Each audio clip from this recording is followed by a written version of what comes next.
تو مصنف یہاں پر یہ والا میننگ اس کا استعمال کریں گے. ویسے تو ضرب ملٹیپلیکیشن کو کہتے ہیں نا، اگر آپ اس کو میتھ کے کانسیپٹ سے دیکھتے ہیں تو ملٹیپلائی کرنے کو بولتے ہیں. تو مصنف کہتے ہیں کہ تیسرا قاعدہ ضرب کا ہے. ضرب کی کئی قسمیں ہیں، مثلا ضرب خفیف یعنی ہلکا پھلکا مارنا، ضرب شدید زیادہ مارنا، ضرب قاری یعنی بڑا ایسے کسی کو مارنا کہ جس سے کسی آدمی کو شدید قسم کی چوٹ لگ جائے. ضرب کی ایک اور قسم بھی ہے، پتھر کی ضرب، لاٹھی کی ضرب، بندوق کی ضرب یعنی پتھر سے مارنا، لاٹھی سے مارنا، بندوق سے مارنا. علامہ اقبال کے ضرب کلیم اس کے علاوہ ہے. اب یہاں پر کہہ رہے ہیں کہ جو علامہ اقبال نے ایک کتاب لکھی ہے ضرب کلیم، وہ ایک الگ چیز ہے، مطلب وہ کہہ رہے ہیں میں یہاں پر اس کی بات نہیں کر رہا. حاصل ضرب کا انحصار یعنی حاصل ضرب کا مطلب کیا ہوتا ہے کہ جب آپ جیسے نا آپ 2 کو 3 سے ملٹیپلائی کرتے ہیں تو 6 آتا ہے، تو یہ 6 کیا ہے؟ حاصل ضرب یعنی کہ ضرب کرنے کا نتیجہ. تو حاصل ضرب کا انحصار اس پر ہوتا ہے کہ ضرب کس چیز سے دی گئی ہے یا لگائی گئی ہے. مطلب آپ 2 کو 0 سے ملٹیپلائی کریں گے تو 0 آ جائے گا، 2 کو 9 سے ملٹیپلائی کریں گے تو 18 ہو جائے گا. تو یعنی کہ یہاں پر نا مصنف نے ایک زو مانی بات کی ہے، کہہ رہے ہیں کہ حاصل ضرب کا انحصار اس بات پر ہوتا ہے کہ ضرب کس چیز سے دی گئی ہے یا لگائی گئی ہے. یعنی آپ اگر مارتے ہیں تو آپ کس چیز کے ساتھ مارتے ہیں، تو اس سے پھر پتہ چلے گا نا، پتھر سے مارے ہیں، ہاتھ سے مارے ہیں، لاٹھی سے مارے ہیں، تو نتیجہ پھر اس کا کیا نکلے گا. آدمی کو آدمی سے ضرب دیں تو حاصل ضرب بھی آدمی ہی ہوتا ہے، لیکن ضروری نہیں کہ وہ زندہ ہو. تو یعنی آدمی جب آدمی سے لڑتا ہے تو آدمی اینڈ ریزلٹ تو یہی ہوتا ہے نا کہ آدمی ہی ہوتا ہے. اب اس میں یہ لیکن یہ ضروری نہیں ہے کہ جب 2 آدمی مرے تو وہ دونوں لڑیں تو وہ دونوں زندہ بھی رہیں. ضرب کے قاعدے سے کوئی سوال حل کرنے سے پہلے تعزیرات پاکستان پڑھ لینی چاہیے. کیا مطلب؟ کہ وہ کہہ رہے ہیں کہ لڑائی کر کے کوئی مسئلہ حل کرنے سے پہلے آپ کو قانون پڑھ لینا چاہیے، کہیں ایسا نہ ہو کہ آپ کسی کے ساتھ پنگا لیں اور بعد میں پھر آپ جیل میں چلے جائیں. پھر تقسیم، تو یہ حساب کا بڑا ضروری قاعدہ ہے. سب سے زیادہ جھگڑے اسی پر ہوتے ہیں. تقسیم کا مطلب ہے بانٹنا. اندھوں کا آپس میں ریوڑیاں بانٹنا محاورہ ہے، ٹھیک ہے. بندروں کا بلیوں میں روٹی بانٹنا، تو یہ بھی ایک مطلب ضرب المثل ہے. بندر تھا تو 2 بلیاں آپس میں لڑ رہی تھی، تو وہ بندر کے پاس گئی کہ جی یہ روٹی ہمارے اندر بانٹ دو. تو بندر نے کہا جی میں انصاف کے ساتھ بانٹوں گا. اس نے 2 ٹکڑے کیے، پھر اس نے کہا نہیں یہ والا ٹکڑا جو ہے نا اس میں زیادہ چلی گئی ہے، تو اس نے ادھر سے توڑ کے کھا لی. پھر اس نے کہا اب یہ کم ہو گیا، وہ دوسرا زیادہ ہو گیا. تو اس طرح کرتے کرتے ساری روٹی بندر کھا گیا. چوروں کا آپس میں مال بانٹنا، تو یہ نا ایک مزاحیہ انداز میں جو ہے نا وہ تقسیم کا قاعدہ سمجھا رہا ہے. مل بانٹ کر کھانا اچھا ہوتا ہے. دال تک جوتوں میں بانٹ کر کھانی چاہیے ورنہ قبض کرتی ہے یعنی کانسٹیپیشن ہوتی ہے. کہہ رہے کہ مطلب چھوٹی سی چھوٹی چیز جو ہے وہ بھی کیا ہے، اس کو بھی بانٹ کر کھانا چاہیے. تقسیم کا طریقہ کچھ مشکل نہیں ہے. حقوق اپنے پاس رکھیے، فرائض دوسروں میں بانٹ دیجیے.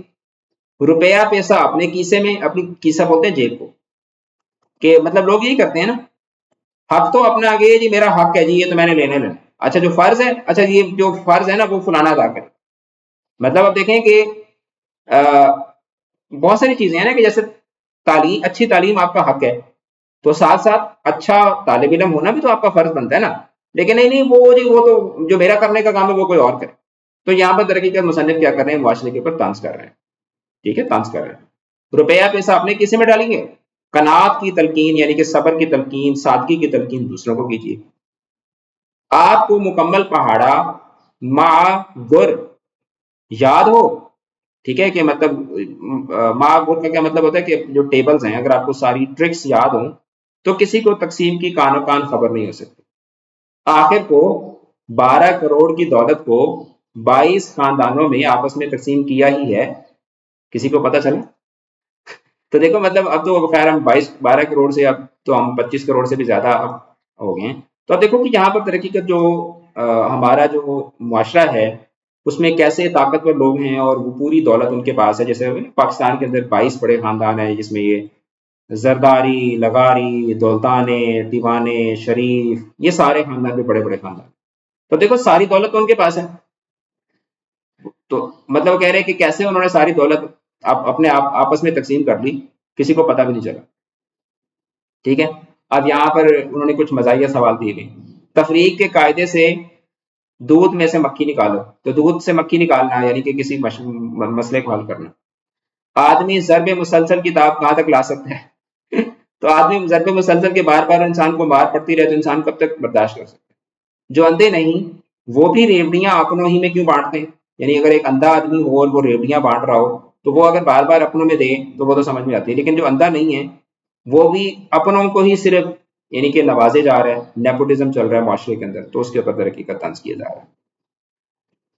اچھا، تو حساب کا قدیم زمانے سے استعمال ہونے والا قاعدہ کون سا ہے؟ تفریق ہے۔ سبق میں سب سے زیادہ کن مسائل کی کا پوشیدہ طریقے سے ذکر کیا گیا ہے؟ تو جو ہمارے معاشرتی مسائل ہوتے ہیں، کسی کی کہیں بھی بات کو انہی الفاظ میں بیان کرنے کو کیا کہتے ہیں؟ مقولہ بولتے ہیں۔ اور درجن میں سے کون سی اصطلاح مجازی معنوں میں استعمال ہوتی ہے؟ تو محاورہ جو ہوتا ہے نا، یہ مجازی معنوں میں استعمال ہوتا ہے۔ آسمان سے باتیں کرنا کیا ہے؟ یہ محاورہ ہے۔ اچھا، پھر اس کے بعد آگے ہم لوگ چلتے ہیں تو ہمارے پاس آ جاتی ہے گرامر۔ گرامر میں سب سے پہلے ہمارے پاس ہے جی جملے کی ساخت، بناوٹ اور روزمرہ محاورے کے لحاظ سے درج ذیل غلط فکرات یا جملوں کی درستی کریں۔ تو ہر طرف آج کل ہر طرف آپ کا یہ توتی نہیں ہے، توتی ہے۔ ہر طرف آپ کا توتی بولتا ہے، توتی بولتا ہے۔ گائے کے آگے بانسری بجانا تو یہ ہوتا ہے بھینس کے آگے بین بجانا، ٹھیک ہے، بھینس کے آگے بین بجانا، یعنی کہ ایک کم عقل آدمی کے سامنے عقل کی بات کرنا۔ یہ منہ اور مسور کی دال۔ گدے بیچ کر سونا نہیں، یہ ہوتا ہے گھوڑے بیچ کر سونا، گھوڑے بیچ کر سونا۔ لال پیلا ہونا، ماں اپنے جوان بیٹے کی موت پر 8 آنسو روئی۔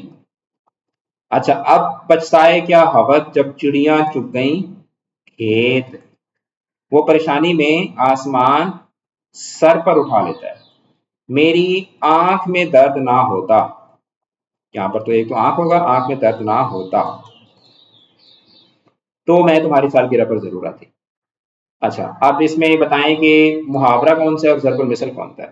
تو درہم برہم ہونا کیا ہے؟ محاورہ ہے۔ جس کی لاٹھی اس کی بھینس ضرب المثل ہے۔ آنکھیں بچھانا محاورہ ہے۔ غرور کا سر نیچا ضرب المثل ہے۔ 9 2 11 ہونا محاورہ ہے۔ ناک میں دم کرنا بھی محاورہ ہے۔ الٹے بانس بریلی کو ضرب المثل ہے۔ آنکھیں آنا یہ بھی محاورہ ہے۔ آگ بگولا ہونا بھی محاورہ ہے۔ 9 نقد نہ تیرا ادھار ضرب المثل ہے۔ جس کی لاٹھی اس کی بھینس بھی ضرب المثل ہے۔ ہتھیلی پر سو جانا یہ بھی کیا ہے؟ محاورہ ہے۔ پھر اس کے بعد جی درج ذیل سابقوں کی مدد سے کم از کم 3 الفاظ بنائیے۔ تو سابقہ کیا ہوتا ہے؟ کسی لفظ کے پہلے لگ کر کوئی نیا لفظ بنانا، جس طرح یہاں پر ہو جائے گا ہم جماعت، ٹھیک ہے، اسی طریقے سے ہم نوا، ٹھیک ہے، اسی طریقے سے ہم آواز، اور ان سے ان بن، ٹھیک ہے، اسی طریقے سے ان پڑھ، اسی طریقے سے انجان، اسی طریقے سے خوش شکل، ٹھیک ہے، اسی طریقے خوشبو، خوش صورت، با سے باوضو، با ادب، ٹھیک ہے، اسی طریقے سے باقاعدہ، اسی طریقے سے گلدان، ٹھیک ہے، اسی طریقے سے گل فروش، ٹھیک ہے، اسی طریقے سے گل بدن، اسی طریقے سے گیر ہے، گیر لاکہ ہے، یعنی کہ جو سابقے ہوتے ہیں ان کو پریفکسز کہا جاتا ہے، اور جو لاکے ہوتے ہیں ان کو کیا کہا جاتا ہے؟ سفکسز کہا جاتا ہے۔ تو گیر سے آتش گیر، جہاں گیر، ٹھیک ہے، ملک گیر، اسی طریقے سے دار سے کرایہ دار، ٹھیک ہے، محلہ دار، اسی طریقے سے دکاندار، اسی طریقے سے نما سے خوش نما، ٹھیک ہے، اسی طریقے سے یہاں پہ ہو سکتا ہے خوش نما سے اس کے علاوہ رہنما، ٹھیک ہے، رہنما ہو سکتا ہے۔ اسی طریقے سے یہاں پر ہو سکتا ہے ابھی میرے ذہن میں نہیں آ رہا، 2 ہی آ رہے ہیں۔ بے سے بے جان، ٹھیک ہے، اسی طریقے سے بے قرار، اسی طریقے سے بے وجہ، مند سے ضرورت مند، ٹھیک ہے، اسی طریقے سے عقل مند، ٹھیک ہے، اسی طریقے سے حاجت مند، ٹھیک ہے۔ نما سے یار 2 ہی میرے ذہن میں آ رہے ہیں، کیوں نہیں آ رہا میرے ذہن میں؟ خوش نما، رہنما، اسی طریقے سے قطب نما، ہاں قطب نما، ٹھیک ہے۔ تو اس کے بعد ہے رموز اوقاف، جس کو انگریزی کے اندر کیا کہا جاتا ہے؟ پنچویشنز کہا جاتا ہے، پنچویشنز۔ رموز جمع ہے رمز کی اور اس سے مراد ہے اشارہ یا علامت۔ اوقاف جمع ہے وقف کی اور وقف کا مطلب ہے ٹھہراؤ۔ تو یہ اس کی تعریف ہے۔ جملوں یا عبارت میں ٹھہراؤ، توقف یا وقف پیدا کرنے کے لیے جو علامات استعمال کی جاتی ہیں انہیں رموز اوقاف کہا جاتا ہے۔